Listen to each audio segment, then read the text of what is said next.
Hey! This is JJ and Alex. I made a name for myself, I told you I won't be denied. As you wrap up your day, it's time to get your fix of the teams you live for and the sports you love. This is JJ and Alex, presented by G2G Bars on 97.5, the KSL Sports Zone.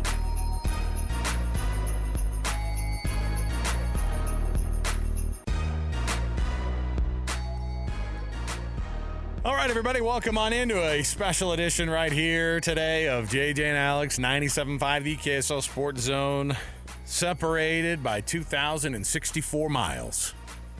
The duo continues. The show continues anyway. Technology brings us together. I'm here in Salt Lake City. Alex Kirry here. Jeremiah Jensen, our own JJ, on the road in Newark, New Jersey. Newark, don't call me New York. New Jersey. And I'm telling you, JJ's out there. He's already done a ton of work after flying in on a red eye, and so here we are. JJ, what's up, man? How's the East Coast treating you? Newark is a beautiful city, said no one ever. I was going to say that was an aggressive start, knowing what things are like there.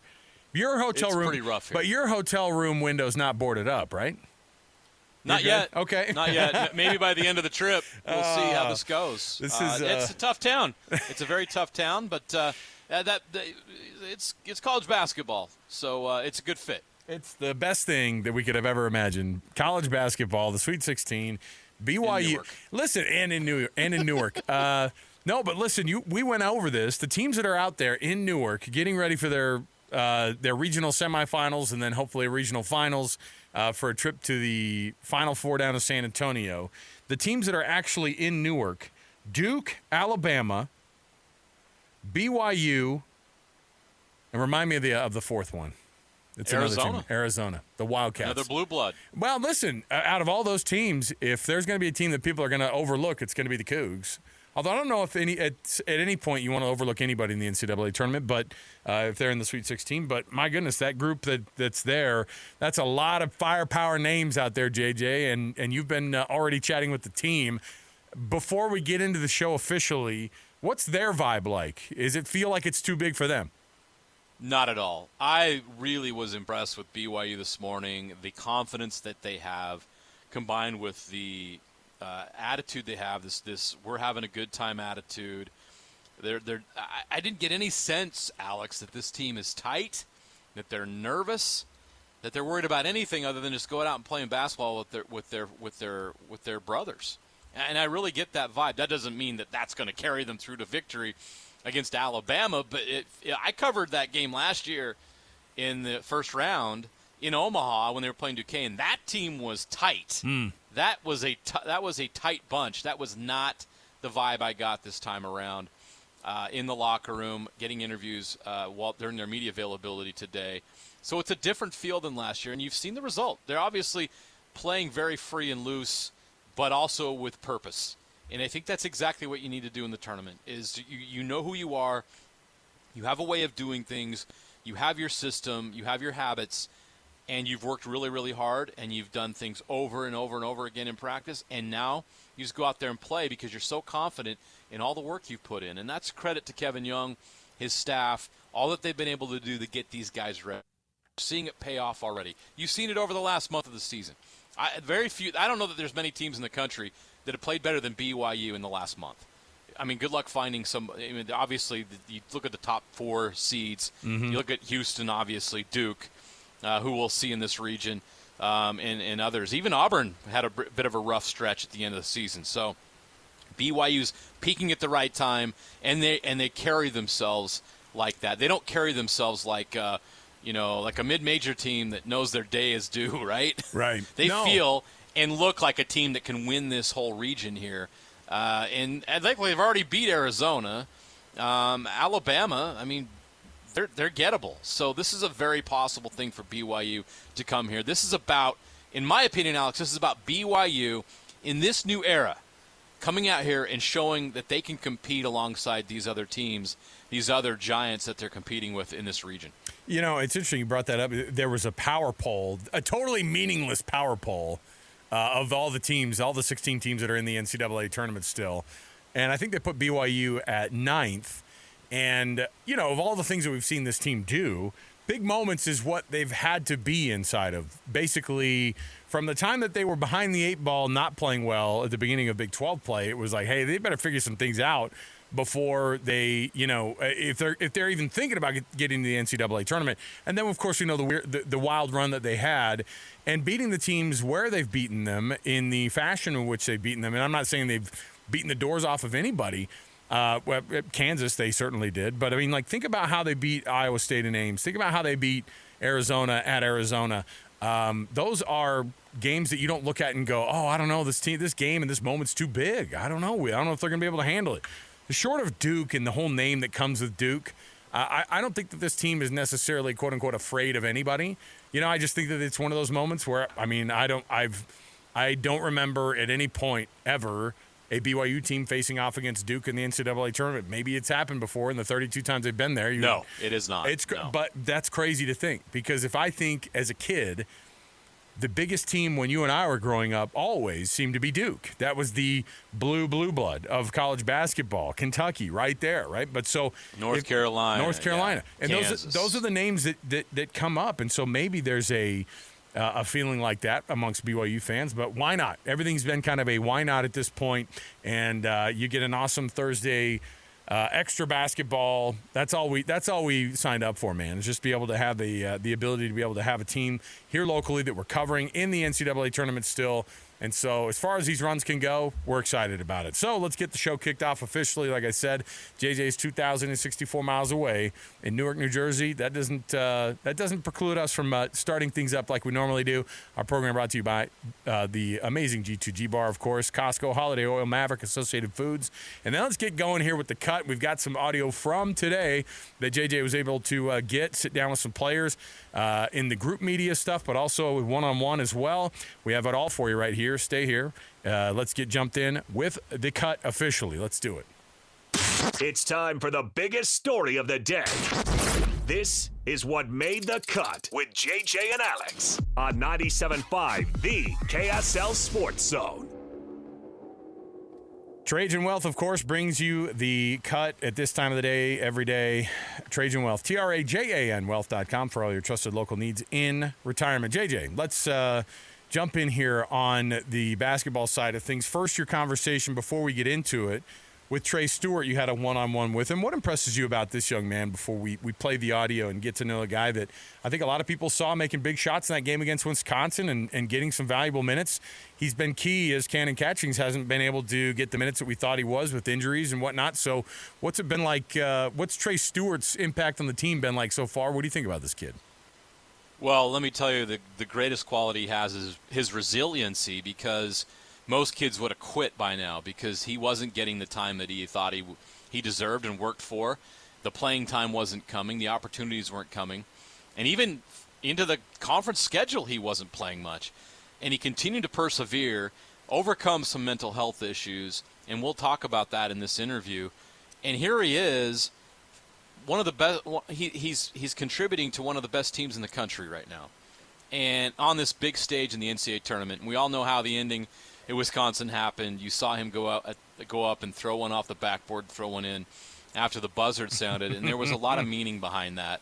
Because awesome. A young man like him who has fought and clawed and scratched to get on the stage enjoyed every second of it, and he's not done. He can't wait to do something. Help BYU. He's really helped them defensively, but there's also been recently some timely shot making and some scoring that he's added to the mix, which has just been gravy, because Kevin Young sends him out there to guard other players on the other team, some guards, and you know how guard play, how important it is in the NCAA tournament, and he's out there to stop some of those guards, and he's going to have to match up against Mark Sears with a lot of his minutes on Thursday, so Trey's going to be really key to BYU's success in this game against Alabama. So this is JJ's conversation today with Trey Stewart. This is a guy, again, somebody who you might not necessarily we haven't heard a ton from this year. We've had a couple of interviews here and there, but here's the conversation that JJ had today with Trey Stewart. Again, a guy I think that a lot of people are starting to get to know a little bit on this BYU team, but here's JJ sitting down with Trey Stewart today. Trey, this has got to be surreal for you. to be in this moment, knowing all the stuff you had to battle through. What are the emotions and thoughts you have as you reach this point, which is the pinnacle of college basketball? Yeah, just gratitude. I mean, I'm so grateful for all my teammates, grateful for God, my family. Just a good time to sit back and reflect and just be so, realize how blessed you truly are. But obviously there's a motivation of hey, I've worked my whole life to get to this opportunity, to have this chance, so now let's go take it. So that's how I'm feeling right now. What got you through the tough times when you weren't getting the playing time, battling injuries, all the rough things you've gone through at BYU? I mean, it's been crazy. Just a message to all people who struggle with mental health. I've struggled with it before. Struggled with suicidal thoughts, depression. There were times where it got really hard. I'm not gonna lie. It was just felt like nothing was gonna turn around. But mainly God, my family, other hobbies outside of basketball, like my art, all that stuff. Just kind of keeping my life as well balanced as possible has helped me kind of push through all the hard times and remaining working hard through it all. For all those people out there that are struggling, what's your message to them that you want to give and the example that you've shown that you can overcome it? Yeah, just when you feel like there's no hope left, just keep going. I know it's the suckiest thing, but at the end of the day, you just have to keep going. There were so many times where it was just I was I literally have zero hope left. I have no ounces of strength left in me to continue to do this. But then I'd get up in the morning and I'd see Richie Saunders working his butt off and bringing energy to me. So then I got to return that. So just kind of keeping people around you will get you up. But yeah, it gets rough sometimes, I'm not going to lie. But, you just got to keep going. That's all it is. You mentioned family. Your dad is a basketball player, a basketball coach. I'm sure that there were many conversations you had. How important was he in this process of you getting here? Oh, it was the key of it all. It's cool being here because he grew up 30 minutes from here in Perth Amboy, New Jersey. But yeah, my parents, it's funny, I have them operate in a very interesting way. I have them not talk about basketball. So I asked them, I was don't ever wish me good luck in a game. I don't want to talk about it. When I come home, I'm your son, and I just pretend I don't play basketball. It's a way that I asked them to operate, and I'm grateful that they did that, because it allowed me to kind of keep my mental sanity and just go to the home and be oh, this is my mom, this is my dad, and we're just going to go and have a nice conversation that doesn't have to be about basketball. So yeah, I have a lot of respect for them respecting that for me. But beyond that, whenever I did needed to talk, whenever I did needed someone to listen, they were always there. I talked to your dad on the way out here. We were on the same flight on United. Oh, really? That's cool. Red Eye out here. And he reminded me, I'm from Newark. I'm from nearby. Isn't it crazy that your basketball journey has brought you here where your dad is from? Yeah, I mean, I remember I came here as a kid, so it's just fun being back. Just so much gratitude, so much cool coincidences that just kind of sorry. A lot of coincidences that are just a full circle moment for me. How much have you enjoyed the great moments this year? The chance to play, the chance to have impact, the chance to make big plays. How much has the experiences you had allowed you to enjoy it even more? Me and Trevor were talking about continuity in college sports where people transfer. But having people Richie's been here 3 years, we played with him. Foos I played with for 4 years. Trev I played with for 4 years. Having people that you're so familiar with and have gone through so much with make the good times even sweeter, because it's rather than just spending a couple months and watching someone work hard. I mean, whenever I see Trev and Nell make a three, it's I've watched them do that for 4 years. So seeing them do it on the biggest stage of college basketball is just so sweet. So really going through the hard times, that's what really, really makes the good times even more enjoyable. BYU's been to 32 NCAA tournaments. They've never been to a Final Four. They've only been to Elite Eight once. This group has a chance to make history. Do you talk about that? Do you think about that? How much meaning would it have to accomplish those kind of goals? I mean, we've already done the work. It's always preparing early. Obviously, there's a lot of noise right now.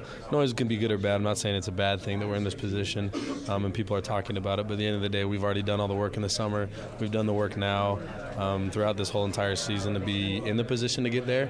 So really it's just about us remaining present, remaining at the job at hand, and just going out and taking it when we have that opportunity. So this group has proved they can compete in the Big 12 and compete with the best and beat the best. And here you are. Arizona's here. Duke is here. Cooper Flagg is here. Alabama's in the Final Four last year.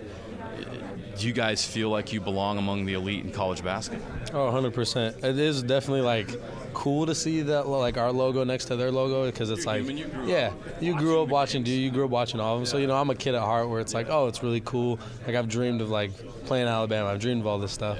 And now that you're here, it's oh yeah, we're here, let's go. let's continue and let's show people that we can compete with the best of them.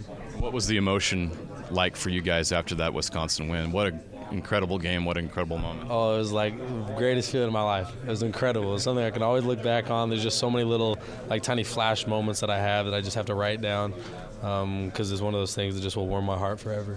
And you had your one shining moment. I know it wasn't during regulation, but that dunk, you could see everything we just talked about in that moment. What was it like doing that? So Dennis Smith Jr. did that against Duke. It was at Duke. He stole the ball from Jason Tatum and dunked it.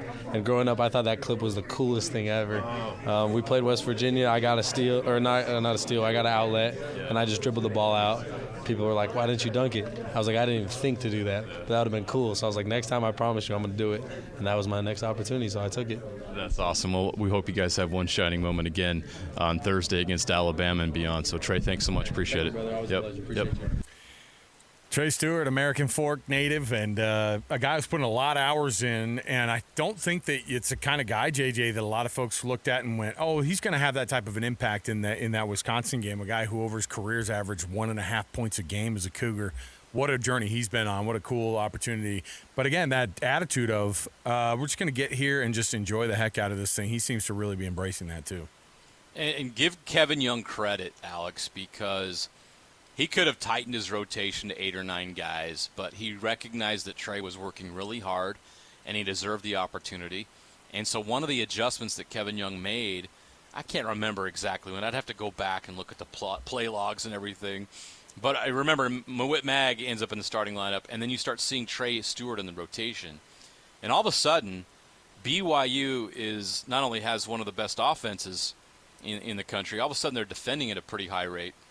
And that's when everything started to click for them, was now they can score at a high rate and defend and be tough and give some of those guards in the Big 12 trouble. And now you're seeing Trey Stewart do it on this stage. And we'll look at that matchup, Mark Sears and Trey Stewart. Trey's going to have to get into him and cause some disruption because they can't let Sears get going like Tanjay did in the last game. You can't have Mark Sears have a John Tanjay moment coming up on Thursday. But give Kevin Young a lot of credit for recognizing that Trey was working hard and he was ready for this moment, and give Trey a lot of credit for taking advantage of it. And, of course, he's highly motivated by all the adversity he faced. It's just so great, Alex. We talk about the stars all the time and this and that and all these guys that get all the attention, but some of the great sports stories are guys like Trey Stewart who work for 4 years plus and never get the chance, and when they finally do, they get that one shining moment, and that's what March Madness used to be and hopefully is still all about. The conversation that JJ also had today was that scrum, the media scrum with Dallin Hall, the one-on-one there with Trey Stewart. But I did want to make sure that we got people. This is from today. JJ grabbed this audio today, flew out last night, is in Newark, New Jersey, covering BYU at the Sweet 16 out there in the East region. This was the media scrum with Dallin Hall, another guy who's had quite the journey at BYU, and maybe that journey's not done yet, but here was Dallin Hall with the media today, chatting a little bit with everybody out there and see what his vibe was like out there in Newark, New Jersey. Alabama's a really well-coached team. They play a good brand of basketball, and so it should be a really fun matchup. What kind of pops out when you watch film with Alabama? Transition, right? They get out and transition and run. They try and play like us that way, and they also try and get to the paint a lot. They got some guards that are really quick, so we're working and focusing on those things. What's been working so well for you? You've had 4 turnovers, 21 assists the past couple of games. Just trying to make plays for my teammates, be aggressive. I feel like when I'm aggressive, that helps me play my best brand of basketball. So my teammates obviously have made a lot of shots, and that's what they do at a very high level. But coach puts me in positions to be successful. It's up to me to go out there and be aggressive. What are the keys to coming out with a win tomorrow? We got to get back in transition. We got to guard and execute our defensive game plan, and then we just got to play our brand of basketball on the offensive end, which is getting out and running and putting pressure on the rim. In a game where everyone's talking about how good these teams are offensively, how important is defense going to be in this game? Super important. I think it will give one team the edge. So that's where our focus has been in practice, figuring out ways to slow them down and execute against some of their actions. And we feel like we're in a really good spot. And, yeah, we're ready to go out there and play. You've been a basketball fan for a long time. You're here at this regional with Duke and Arizona. Alabama was in the Final Four last year. How cool is this, and how important is it for BYU to prove that they belong with all these teams in this kind of format? Super important to us. This is what we set out to do at the start of this year. A lot of people wrote us off earlier when we were trying to figure out things with the new group. But we stuck to the course. We focus on getting better every day, and we're starting to see the fruits of that, and now we're just leaning on that preparation. Yeah, on that 11 of your last 12, it's most important to be playing your best ball now. Do you guys feel like you are at the top of what you guys can do? Yeah, we do. We feel like we're playing a really good brand of basketball right now. We've won a lot of different ways, so attribute that to having a bunch of guys who are ready to step up on any given night, and Coach has obviously built a great roster where we just play for one another. So I feel like we're playing great basketball, and we're excited for this one. Obviously, Alabama's a high-powered offense. How does it like the Arizona winning close ball games like that was for this game? Yeah, I think we've done it in the past, so that gives us confidence. We also understand that this is a really good offensive team. We need to find ways to get stops. So that's what we've been focusing on, and we know we can score the ball, and it's up to us to go out there and execute defensively. Describe the free throw shooting. You changed at some point in the season on a 9-game winning streak. I know there were some struggles early on. What has clicked the last couple of games that you guys have almost been perfect from the free throw line? Yeah, Coach has had us practicing after practice. Guys have been getting extra reps. That's just kind of the nature of this group, is we have a lot of guys that work really hard, and ultimately we're just trying to step up that to the line with confidence and make it part of our routine and shoot it just like any other free throw. Dallin, with the transfer portal opening 2 days ago, has that been a distraction at all? Has that been a conversation in the locker room at all with you guys? No, this is a really good group of guys that are focused on the task at hand. You know, guys have had things that haven't gone their way, but they haven't let that affect the team, and so we're just really focused on the moment. You don't get this opportunity to play in the Sweet 16 or to be a part of a team in the Sweet 16 often, and so we're just all trying to embrace it and enjoy this time and go out there and win. You just mentioned how rare this opportunity is. Are you guys embracing that and the chance to make history at BYU? Absolutely. Yeah, we don't take it for granted. We're grateful for the people ahead of us at BYU who created such a great culture and really put this program on the map, and now we're just trying to take that a step forward. Pretty wild. That was Dallin Hall today in Newark, New Jersey, getting ready for the Sweet 16 matchup tomorrow against Alabama, the second seed in the tournament. JJ, this is a guy who's been asked to play a totally different role this year. And frankly, we were watching this guy do something phenomenal. Last year we thought maybe he'd be coming back and playing the type of role that Richie Saunders is playing this year for BYU. But how has he embraced all that? How has he enjoyed this different role? Because it is very different, and he's in less of the spotlight, but at the same time he gets a lot of looks still on, and he's a huge part of what Kevin Young's doing with this team. It's a great question, and only Dallin can answer that question, honestly, if he actually is enjoying it.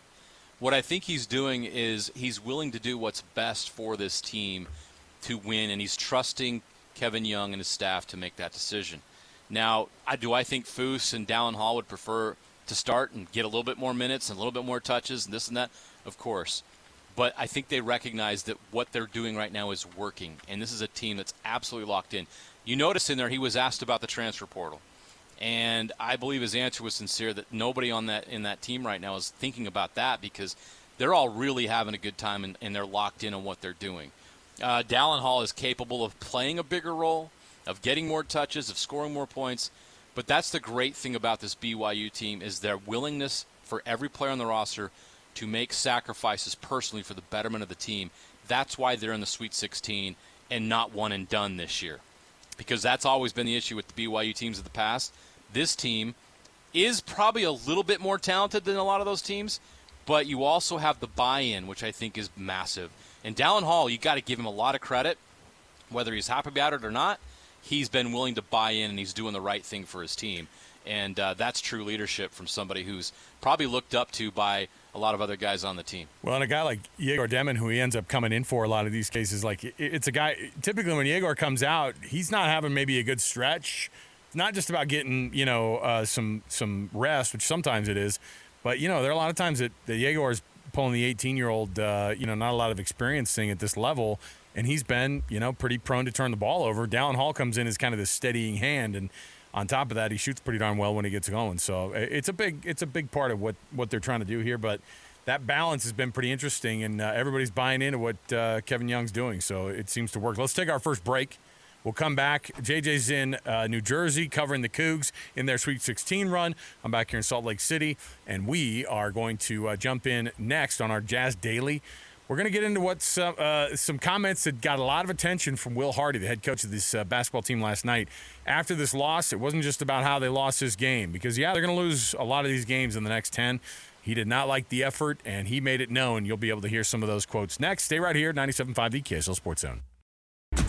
You know what's coming. Your daily deep dive into everything Utah Jazz. It's time. All season long and even in the off season. It's Jazz Daily with JJ and Alex on your exclusive home of Utah Jazz basketball. 97.5 The KSL Sports Zone. All right, everybody, welcome back. JJ and Alex, 97.5 The KSL Sports Zone. What's today, Wednesday? Happy Wednesday to you. There we go.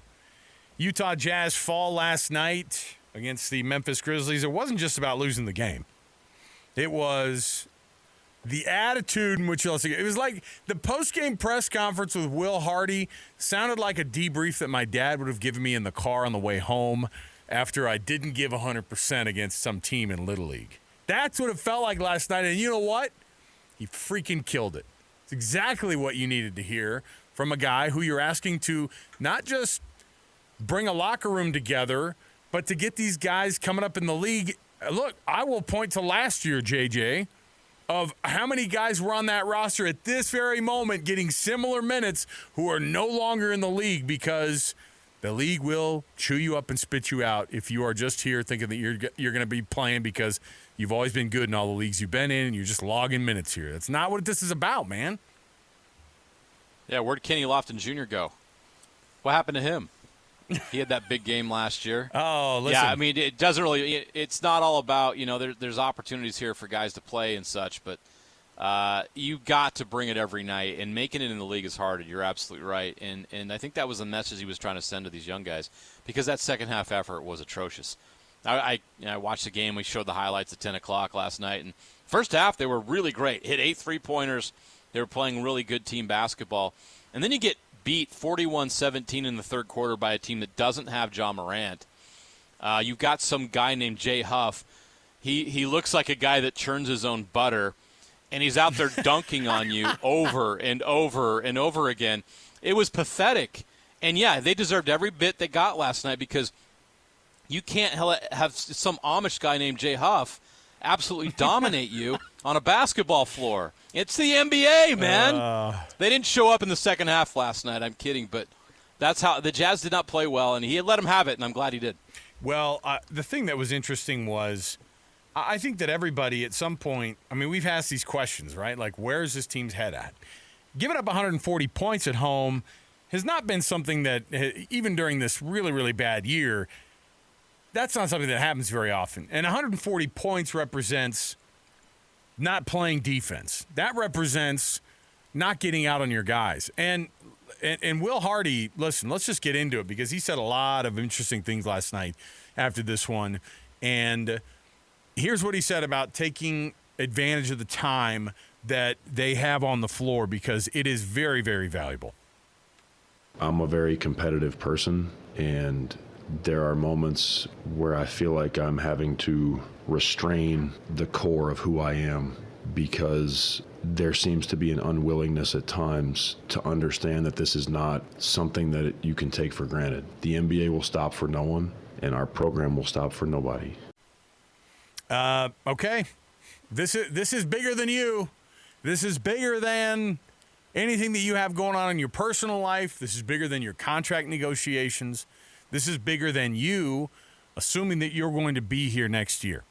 Now, I don't know if it's a full-on, hey, I'm talking to everybody. Nobody's escaping this criticism. Maybe everybody needs that. Every once in a while, you should probably have to tell guys, when you're going through something like this, you don't have to tell the locker room against, in Oklahoma City right now, you don't have to tell them this, right? They're doing something that is bigger than themselves. And when you're in that moment, and I'm not saying that you're going to have a perfect night every night. You're not. But these teams that are winning, that are going to win, I mean, the Thunder are going to win 60-something games. The you think about teams like the Cavaliers. Do you think that they have nights that are not as good as other nights? Yeah, but guess what? They do enough in all of the portions of their games. They do enough to even weather those storms of not playing well.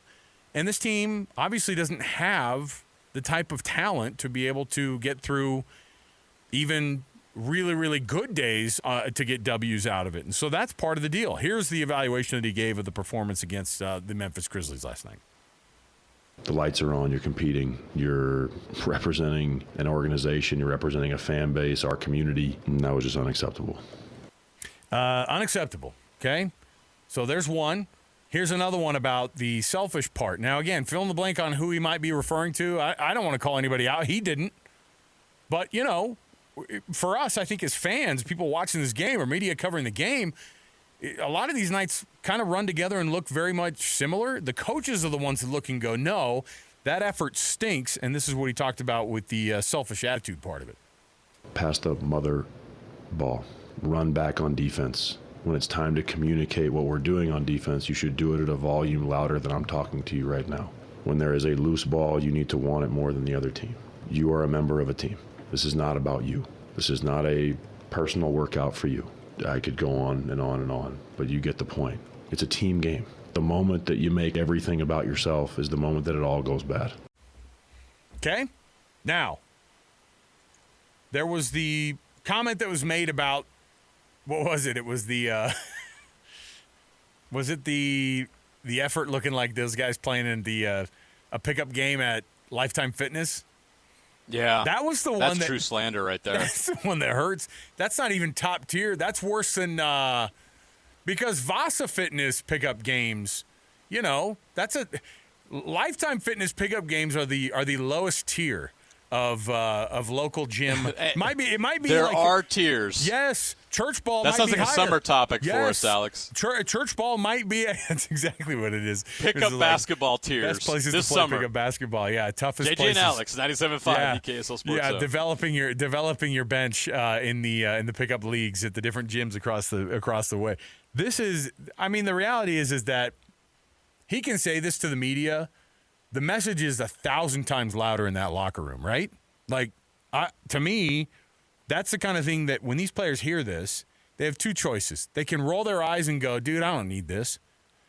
And guess what the Jazz will do at the end of the season if you don't need this? They do not need you, right? That's how this business works. Yeah. There's no doubt about that, and that's the message that has to get across. And Will Hardy's doing these guys a favor. Some of these guys that are on the fringe, and look, even some of these rookie guys, there's no guarantees.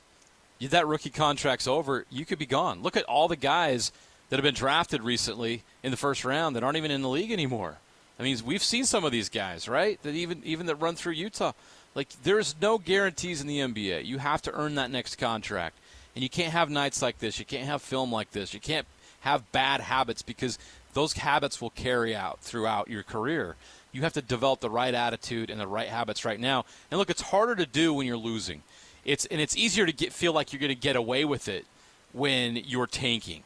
But Will Hardy has been charged by the front office of this team to teach the opposite, to teach good habits, to teach winning habits and attitude despite the situation that this franchise is in. And that's a really tough place for Will Hardy to be in. I'm watching video, Alex, of him standing on the sideline last night, and I could see it in his eyes. I could see it. I felt this was going to happen after the game because I saw him seething on the sideline. It's like one of those "Hello, darkness, my old friend" moments, where like it's like the Curb Your Enthusiasm music's playing while they pull into him tightly and then go to the credits. It's like, this is awful. Like, I know he's not happy, and I know he's frustrated because he wants to win more than anybody. Dude, this guy was in San Antonio. He was in Boston. Like, that guy was coaching teams year in and year out that won at a high level. He wants to do that as a head coach of the NBA, but he can't because of the situation he's in. And he knew that taking the job. He knew what he was getting into. But it's year 3. And I think he's wearing thin on watching some of these guys sometimes not bring it 100% and just allow this to permeate throughout the team of you can take a night off or two or you can take a half off during this tank. Like, he's not going to let him off the hook. And I appreciate that about him because it's for the betterment of these players and it's for the betterment of the franchise, and it shows how good of a coach Will Hardy is. And he hasn't been afraid to do that. We remember the pile of you-know-what moment. Like, there's just he always has these moments throughout this time where he pushes the right buttons when we all know what's going on here. And he knows the assignment too, but he's not going to let down on teaching the correct principles and teaching how to play basketball the proper way and helping these guys, whether they're here in Utah or when they move on, continue to stay in the league. Because if they have bad habits, they'll be out of the league real quick. Well, 140-103 was the loss, and we anticipated losses. We anticipated these next 10 games. Now we're into single digits for this Jazz team to finish off the year.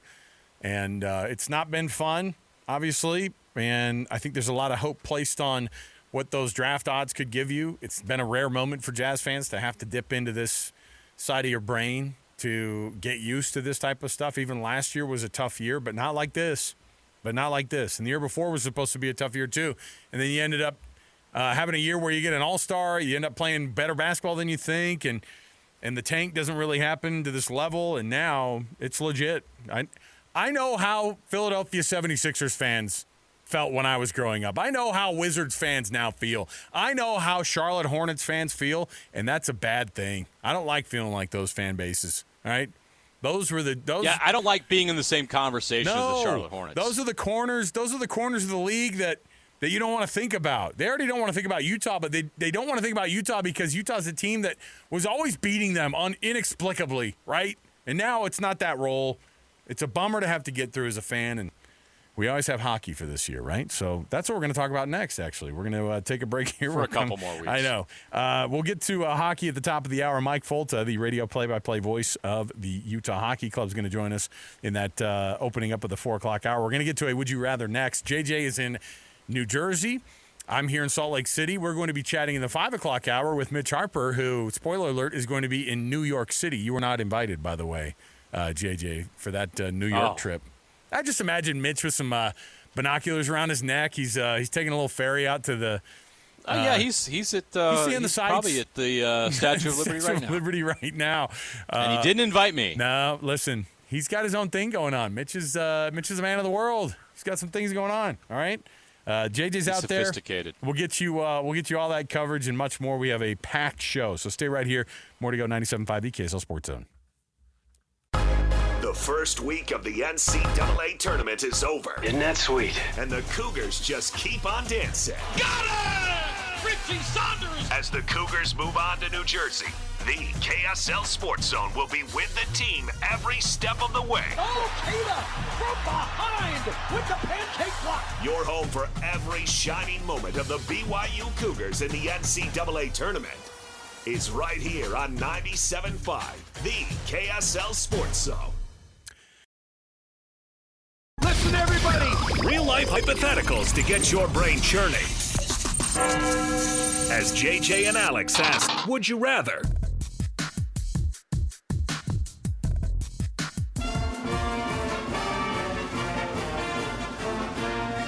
My wife says I look drunk in these videos. But anyway, I am drunk with happiness that we're in the Sweet 16. Even though we have a 32% chance of winning, we're going to really have a good game tomorrow at 5 p.m. BYU versus Alabama. May you live joyfully within your means. The most BYU fan that a fan could be, a retired faculty member, Dr. Jeff Hill, who just reminded you, JJ, not just to be excited about BYU. This guy has found his way into our algorithms, both you and I. I don't think we're the only people across the world of Utah and BYU sports, people who follow BYU sports. Look, we get a lot of weird algorithms that get pushed our way. But the most BYU thing ever, go Cougs and live within your means, is about the best charge that one could get from a guy. And Dr. Jeff Hill. First thing I do whenever BYU wins is I look Jeff for the Hill. good doctor. Yes. I joyfully find my way to Instagram and seek out joyfully within your means because I can't wait to get that Cougar update. Oh, my goodness. Rise and shout, the Cougars are out. every time they win. I love how he also throws in what ESPN says their BYU's chances to win are. It's never good, and then they tend to exceed it. So there you go. I don't know how, but that's not the last reference to Dr. Jeff Hill, former BYU faculty member. No, we will joyfully hear from him again today. JJ, would you rather? Brought to you by the good folks at Paris RV. Spring fever spreading. Best selection, lowest prices of the year right now at ParisRV.com. That's ParisRV.com. Would you rather play Duke or Arizona in the Elite Eight if you're a BYU fan? Duke. They've never played Duke at that level in the tournament. Right. And it's Cooper Flag. It's Duke. That's the team you want to knock off. You want to beat number one. They've already played Arizona twice. What fun would that be? Boo. Yeah, boo. Go get Cooper Flag. Go get Duke. If you want to make it to the Final Four, that BYU team will become legendary. Oh, man. The route they take to their first Final Four ever goes through Cooper Flag and Duke. So, yeah, I mean, look, you're going to be thrilled that you're going to play in an Elite Eight because that means you beat Alabama, a team that was in the Final Four last year and was a 2 seed, and you make it to the Elite Eight for the first time in 44 years. You don't care who you play, but you'd rather play Duke because you can make a statement to the country that you're now among the elite programs. I love it. I agree 100%. You've already seen Arizona. This is one of your – look, that's Big 12 opponent Arizona now. These are people you see already twice a year typically. So come on. We don't need a rematch. This isn't a 3-game series. Bring on Duke. I love it. It's the tournament. JJ's out in New Jersey. He's getting the vibe out there. Would you rather go to a Maverick gas station here in Utah or the number one voted food destination at gas stations across the United States is apparently the Quick Check in New Jersey? The Quick Check. Oh, yeah. Check out the Quick Check, JJ. I'm a Maverick guy. You're a food guy. I'll do that, but I'm a Maverick guy. All right. I'm gonna have you go out to the Quick Check while you're out there. Actually, Lloyd is just informed. No, it's not like Buc-ee's. No. Lloyd has just informed us we want to keep you alive, so don't go to the Quick Check in Jersey City. All right. Oh, okay. Don't do it. I'm kind of tempted. I want to see things while I'm here. I want to experience the wildlife of New Jersey. You'll see one thing. It'll be the bottom of the it's like a zoo here. I want to just go watch and just the people watching is elite it's here. Classic. It is classic. All right. We'll take a break. We'll come back. We've got Mike Folta, radio voice of the Utah Hockey Club, is going to join us next right here live on the program. Stay here, 97.5 The KSL Sports Zone.